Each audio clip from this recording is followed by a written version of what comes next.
sekaligus kaya akan panas bumi ini berbatasan langsung dengan Taman Nasional Bukit Barisan Selatan. Aliran panas bumi muncul ke permukaan tanah, menembus lapisan air. Proses ini memunculkan gejala alam, seperti letupan pada air atau lumpur yang banyak dijumpai di Suwoh. Yang terbesar terletak di Desa Sukamarga, Dusun Kalibata, Kecamatan Suwoh. Tegang.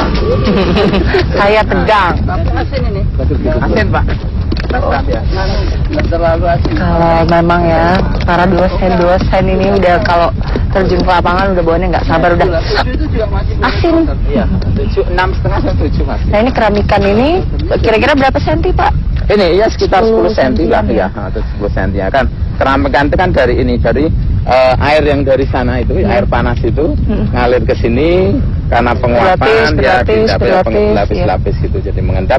Nah ini disebut dengan, ya ini disebut soalnya kalau orang daerah sini nyebut keramikan, kalau di panas bumi disebut dengan silika center ya. Kekayaan panas bumi Suwoh disinyalir terbesar di Indonesia. Bahkan dengan pengolahan yang tepat bisa dijadikan pembangkit listrik tenaga uap.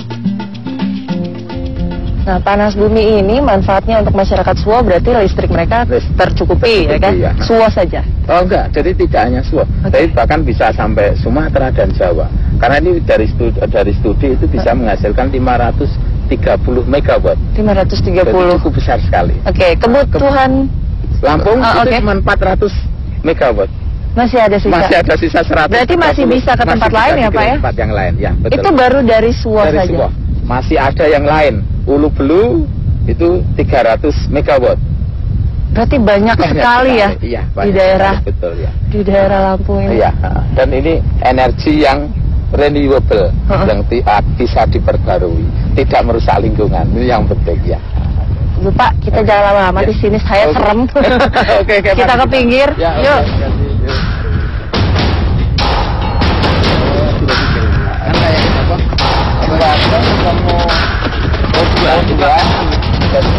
Makan apa? Wajan, apa? Dandang itu hijau, Pak. Nah, jadi memang bagian tengahnya dari teras ini, ini masih muda gitu. Jadi hati-hati kalau jalan, kita harus ikut alurnya yang pinggir. Dari bawah kan airnya. Kalau jeblos, bawahnya air panas. Aduh, kayak gitu.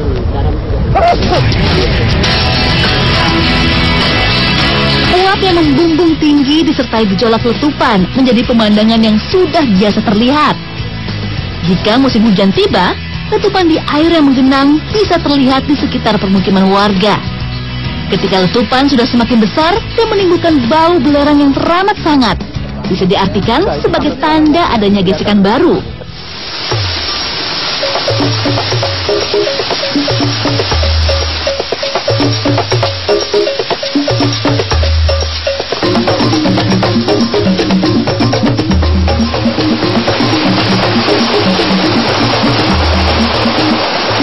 Kincir air ini dimanfaatkan oleh masyarakat Suwoh untuk pembangkit mikrohidro gitu. Jadi listrik di sini dari ini. Nah airnya ini sendiri berasal dari sungai besar di atas sana. Nah ini dibikin perkecil begini supaya arusnya kencang. Jadi listriknya ngangkat. Tapi ada kendalanya juga kalau misalnya debit air lagi kecil. Nah itu listriknya nggak ngangkat. Untuk mencukupi kebutuhan listrik, warga Suwoh mengandalkan turbin pembangkit listrik dari aliran air sungai. Pak Yanto, halo. Nah ini, jadi ada perawatannya ya Pak ya? Iya. Diapain aja, ini lagi dioliin? Ya ini oli, Pak. Ini lagi generatornya ya? Licin. Selain itu juga vaselin, Pak. Oh, minyak vaselin. Iya, kalau vaselin lebih awet daripada oli.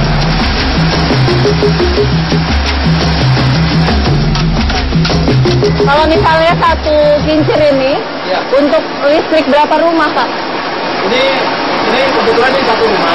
Oh, satu rumah. Rumah kita bisa untuk TV, kulkas, gitu lampu, Magicom. Oh ya. Nah kalau misalnya yang biasa, yang tidak pakai TV, hanya listrik penerangan aja, bisa banyak ya? Berapa banyak kira-kira Pak? Ini kan pakai dinamo sekitar 3.000 volt. 10 rumah dapat? Bisa. Kalau cuma lampu keluar.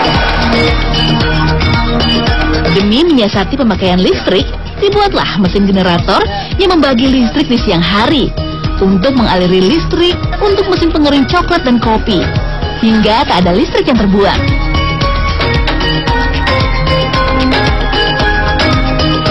Nah, jadi daya yang tersisa tidak terbuang cuma-cuma gitu. Nah, ini dimanfaatkan oleh masyarakat di Suwo sebagai mesin pengering kopi. Nah, 2 kuintal kopi itu bisa kering dalam waktu 1 minggu di suhu 37 sampai 40 derajat.